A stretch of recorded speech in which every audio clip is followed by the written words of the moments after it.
Hello and welcome to road.cc. Now, I have been putting serious hours into the bike. I have been training really hard. Now, Jamie, I'm not a Tour de France rider. Why? Well, we're here at Bath University to find out. Jonathan is going to put Liam through all sorts of tests to find out why his pro contract hasn't dropped through his letterbox just yet.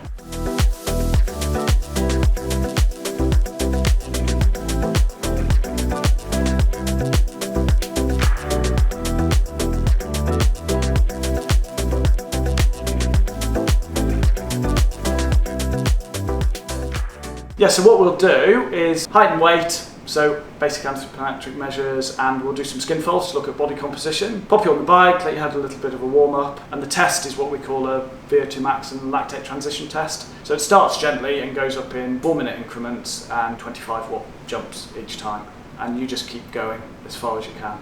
Later on we'll probably look at slightly different tests, so we'll jump off the bike to give you a bit of a change and look at some kind of leg strength tests. Liam might have been a bit naughty and went and did a race last night. So there might be some fatigue in his legs. How's that going to affect the results? We might find if he's maybe a little bit tired that the duration at which he can hold his maximum is maybe reduced a fraction, but I don't think the actual VO2 max score would be drastically affected by it.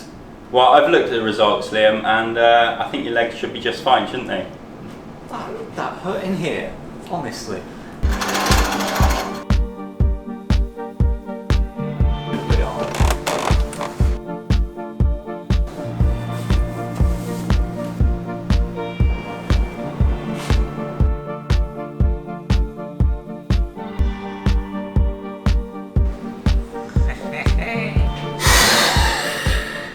So FEV1, which is forced expiratory volume in 1 second, is 4.87 litres, and that's 119% of what we would predict. So you're slightly higher than that score. A win already. Which is good.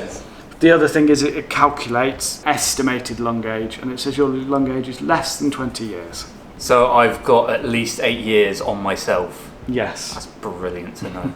So if you had Mathieu van der Poel in here, what would you expect his figures to be? Some of the values you see in endurance athletes are obviously much higher than your normal population for their age and size. So my lungs are good. What I think we're going to find now is that I'm mentally weak, but also my body is just probably terrible at delivering that oxygen to the muscles and then dealing with the lactic acid.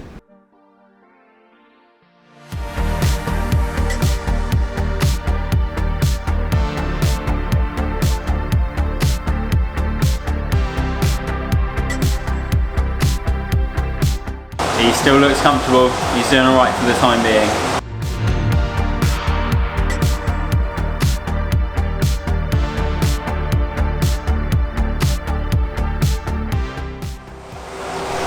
So Liam is now at about FTP, so any minute now he's going to start really hurting.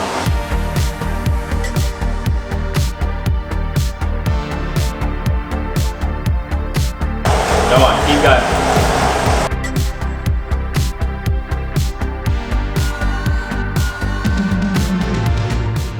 So we're currently looking at this number here.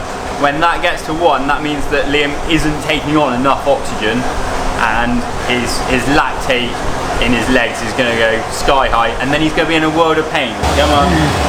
Every second counts. Keep it going. It's halfway to this stage already. Got it. Good. Hang in there as much as you can. Pushing on through. Good. Hang in there for me. Good. Keep going. Head up, keep going. Head up, good. Last bit.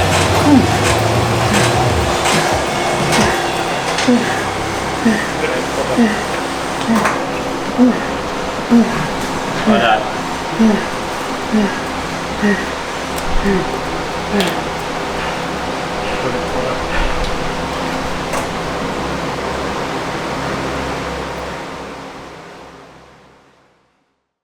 Right at the end of the test, you're breathing in and out 140 litres of room air every minute. Normally at rest, when you're just sitting there, it's about 10 litres a minute, so it's kind of 14 times that. And from that 140 litres, you're extracting 4.07 litres of oxygen. So your VO2 max in absolute terms is 4.07 litres per minute. The kind of standard comparison is that we would divide it by body weight and give a relative score, so that score would be in millilitres of oxygen per kilogram per minute. So that comes out for you on that test at 63.7.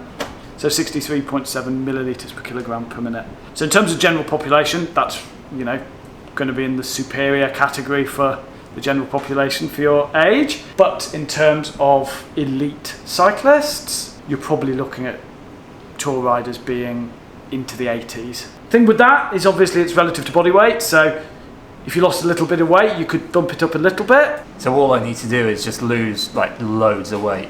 If we were to take you at 58 kilograms and getting the same absolute score, that would give you a VO2 max of 70. So basically, you don't need arms to do a VO2 max test. We'll lock them off, shave your head. We'll save you loads of kilos. We'll have you flying. We'll get you up to that 80 number in no time.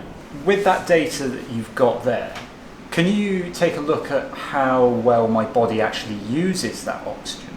Yeah, so we could look at kind of efficiency and economy. So obviously you've got a VO2 max figure there of 63, but we might look at how efficient you were or how much oxygen you needed to ride at a certain power output. And so ultimately, if you went away and trained a lot of base aerobic miles and came back and did the test again, riding at say 200 watts, you might be using a lot less oxygen to ride at the same power output, so therefore you would be finding it easier. So if we put Liam on a serious training plan, how much could we expect his VO2 max to increase? If you were to take someone who'd not trained at all, you can see quite significant changes. Obviously, the more training you've done, the less scope for movement you've got. But you can change it based on the type of training as well. So, you know, in the short term, a lot of more top-end, high-intensity stuff could improve it. But in the longer term, you might want to go in with much more base aerobic stuff and build up from the bottom that way. So what we're going to do is something called an Isokinetic leg strength test. So we're going to look at function of the quads and the hamstrings on left and right legs, but kind of at different speeds or against different resistances. And whilst it's not specifically a cycling test, it gives us an idea about leg strength and power. And obviously it's been quite closely related that people with more powerful legs tend to be maybe more powerful as a cyclist. Hold your legs still there, I'll say go, and on go, it's only 3 reps, so kick up as hard as you can, pull back down as hard as you can, 3 times. Go.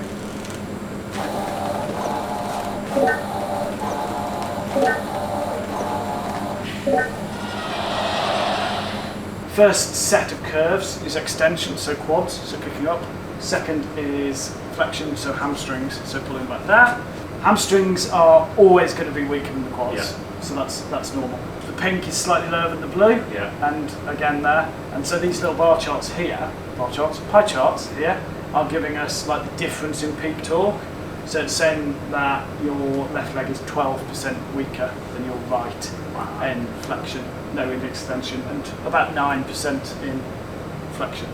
So this is kind of a normative gold standard, and you're actually kind of in the middle of the range of that. So relative to your body weight, your strength's pretty good. Okay. If, for example, I was to test a 100-meter hurdler, 110-meter hurdler, or a sprinter, they'd be above there because they're obviously going to be very powerful. But clearly, as an endurance cyclist, it's a slightly different approach. So that's kind of in the expected sort of regions.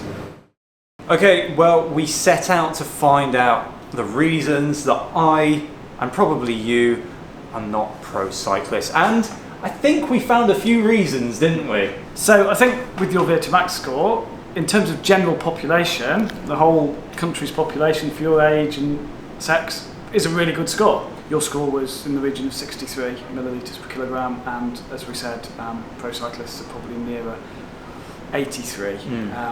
But there's a number of factors that will have affected that. So obviously body weight and body fat, body composition, which we did, and yours was again really good for general population, but at 10% is a really good general population score, but is a little bit maybe off what an elite cyclist would be. I think we touched on obviously training volume. You maybe do 10-15 hours a week. That's probably the bottom end of a cyclist might do in their their kind of taper periods or whatever, and they're obviously up towards 30 hours a week and will have had 10, 15 years of background of that training, which will build upon it as well.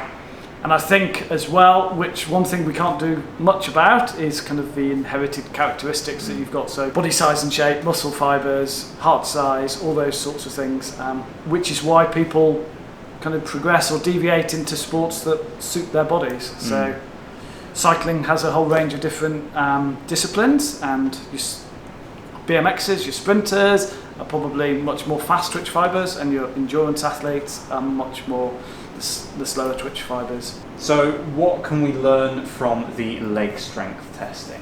How are my guns? I think, are they pea shooters?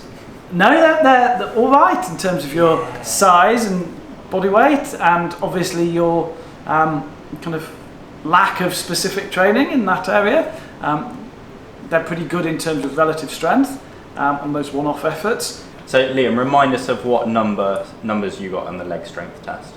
Well, my good leg, I was quite pleased with that. 180 newton meters, and I don't know anything about this stuff, but it sounds big. And then the left leg was weaker, at 150-ish. I think in terms of some of our more powerful athletes, but endurance athletes, we're probably looking at 250, that sort of region. He's got a little bit of work to do then. So you at home can actually come into the Bath Uni labs and do this exact testing that we did with Jonathan if you want to. But Jonathan, why is a test like this and all of the stuff that we've done today, why is it better than just doing an FTP test at home? I think there's definitely scope for both. Clearly an FTP test at home is easier to administer. I wouldn't call it easy. Not easy. Less time consuming, yes, and less arduous on the rest of your life, maybe, but possibly doesn't give you quite the depth of information. So I think there's definitely scope for both, which can be used together. So the test we've done in the lab clearly gives you much more detail and gives you that VO2 max number, which is always interesting to know, and you can always track that with training and progress. Probably don't use it in your training that much, but from our test as well, we also took lactates and heart rates and power throughout the test, so we can probably get a little bit more definition on the training zones, ironing out where those different transitions are, whereas FTP tends to just give us that main central threshold, for want of a better word. Well, we came to find out why I'm not a pro cyclist, and it turns out there are several reasons that I'm just not good enough. Thank you very much to Jonathan for highlighting all of those reasons to me. Thank you guys very much for watching. If you want to do this testing yourself, we'll leave a link to where you can book down in the description below. I'm taking this depression down to the pub.